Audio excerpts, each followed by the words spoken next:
Emilia Syaska absen 10. Di sini aku bakal bahas tentang sejarah kemerdekaan Indonesia nih.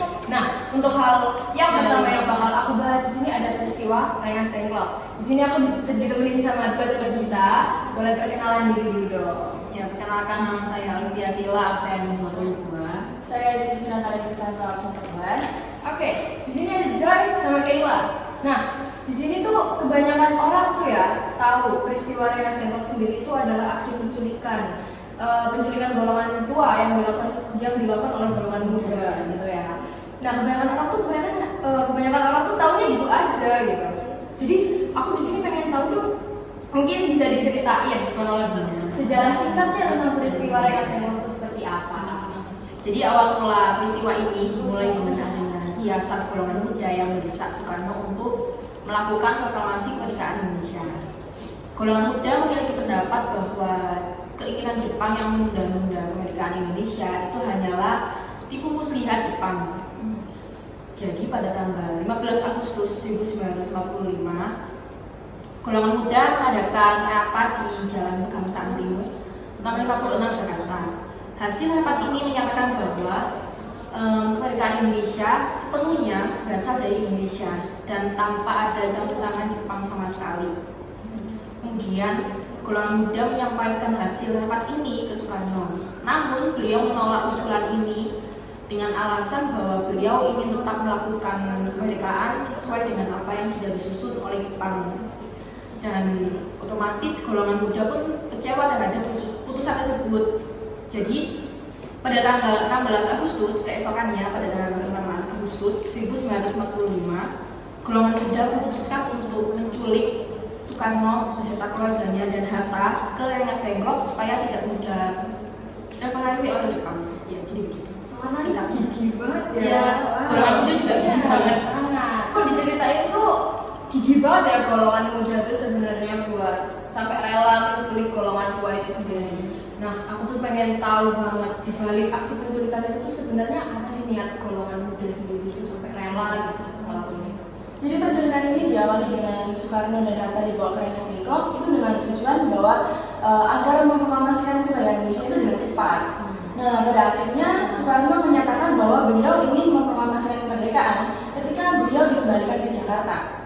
Mendengar keputusan dari hal itu, golongan muda akan mengambil sikap untuk mengembalikan Soekarno dan keluarganya beserta Hatta kembali langsung ke Jakarta.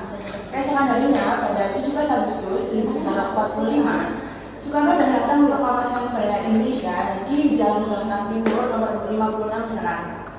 Nah, teks proklamasi itu ditulis oleh Sayyid Malik dengan mesin ketik. Nah, pada tanggal 18 Agustus, PPKI menyatakan mengambil keputusan untuk mengesahkan UUD 1945 sebagai dasar negara Republik Indonesia yang sekarang dikenal dengan UUD 45. Jadi ini tuh sebenarnya aksi golongan muda ini pengen cepet-cepet merdeka. Iya, itu tujuan utamanya. Oke. Ini nih sebenarnya udah mulai selesai kita pembahasan peristiwa Rengas Dengklok. Cepet ya. Oke, sebelum berakhir nih, kalian nih sebagai generasi muda gitu kan, aku pengen tahu sih pesan-pesan kalian buat generasi bangsa selanjutnya nanti apa? Pesannya sih GWS. apa ya?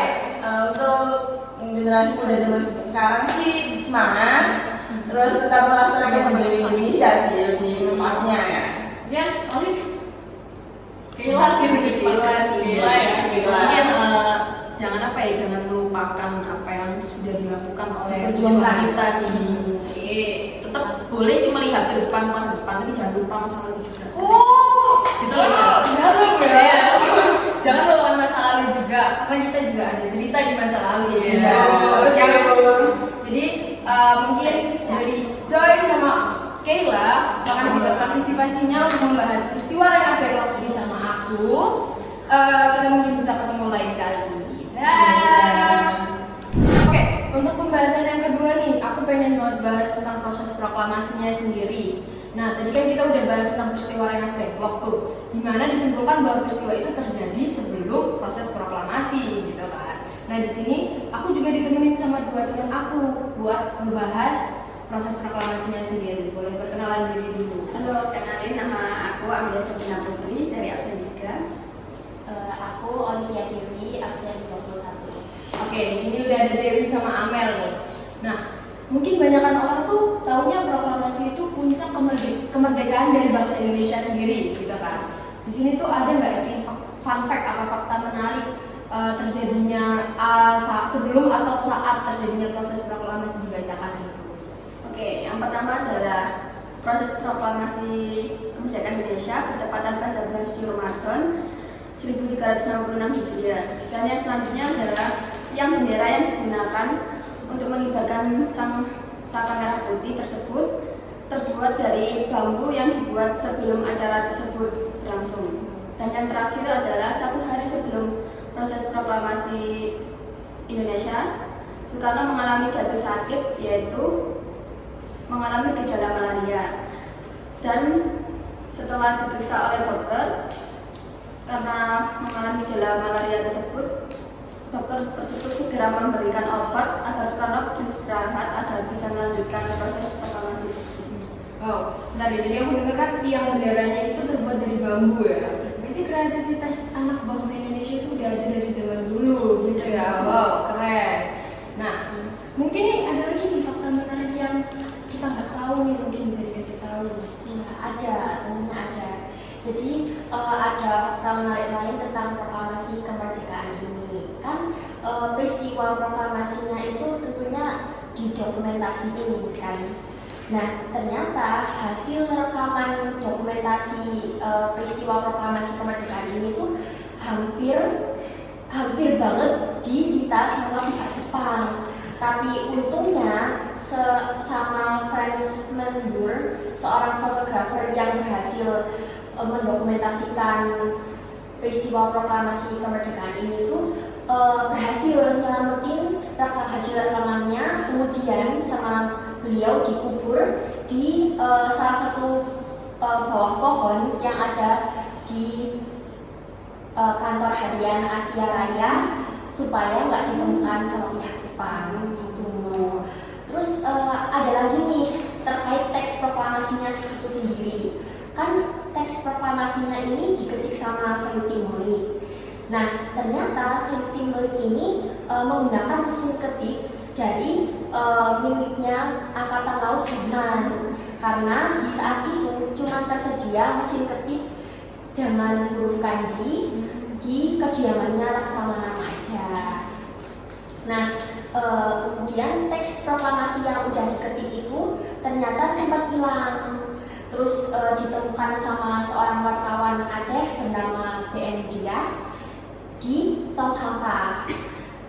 Terus sama BM Diah ini disimpan sampai kurang lebih selama 49 tahun sampai akhirnya diserahkan ke pemerintah Orde Baru, tepatnya di Museum Arsip Nasional pada tanggal 29 Mei 1992 seperti itu. Oh gitu. Nih kita tahu ya teks proklamasi itu udah langsung gitu, habis diketik langsung jadi proses langsung jadi teks gitu kan. Ternyata masih ada guys, di balik pengetikan itu tadi masih ada ternyata fakta-fakta menarik yang belum kita ketahui gitu ya. Oke, ini ternyata sudah selesai pembahasan proses proklamasi kita sampai sini aja. Oke, makasih banget buat Dewi sama Amel yang udah dengerin aku nih buat bahas proses proklamasi sama menemukan fakta-fakta menarik gitu tentang proses proklamasi ini sendiri. Oke, thank you banget ya.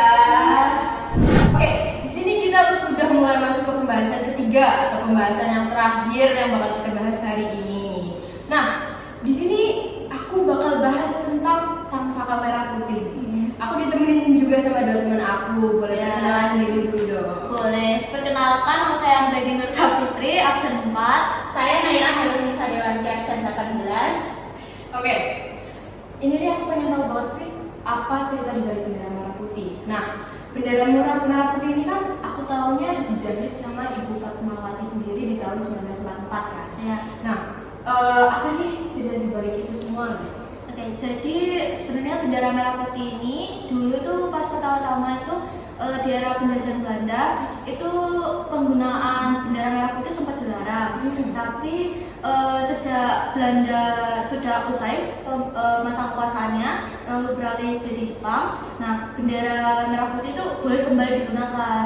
Iya, terus habis itu Jepang kan membuat menjanjikan kemerdekaan bagi Indonesia kan, jadi membentuk BPUPKI juga kan. Nah, salah satu pembahasan rapat dari BPUPKI ini itu adalah penggunaan bendera dalam kebangsaan. Makanya itu dari sini diputuskan untuk menjadikan bendera merah putih itu sebagai bendera Indonesia. Terus habis itu sangsaka merah putih ini seperti yang disebutkan Asya tadi kan dijahit oleh Ibu Fatmawati kan pada tahun 1944. Nah, bahan awalnya itu menggunakan bahan kacang Jepang. Terus pertama kali dikibarkan itu pada saat proklamasi tahun 1945 kan. Terus habis itu terakhir kali dikibarkan itu pada tahun 1968 kan. Ya, tapi karena itu sudah lama kan ya, dan udah mulai rapuh juga, jadi mulai digantikan dengan bendera duplikat yang dibuat dari kain sutra. Terus habis itu pada tahun 1969 bendera yang asli itu disimpan di Istana Merdeka. Jadi sekarang mungkin sampai sekarang masih ada ya benderanya? Iya, masih disimpan di Istana Merdeka kan dengan baik. Iya, namanya bendera tuh wow. Ya. Oke, kita kan udah tahu nih ya secara singkat kilas balik tentang sangsaka merah putih tadi.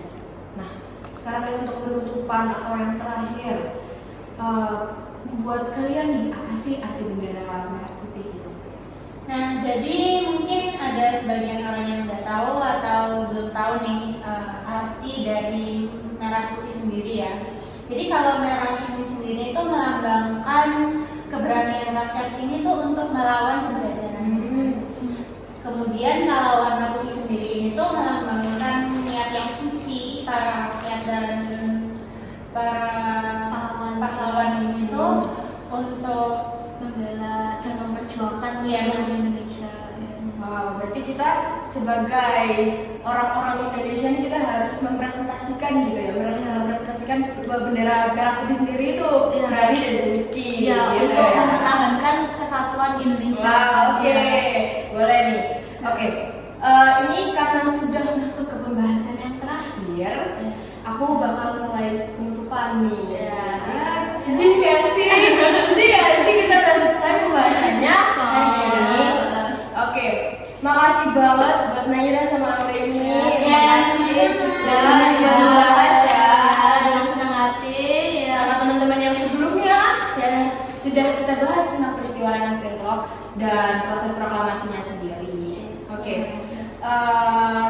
terakhir, wassalamualaikum warahmatullahi wabarakatuh.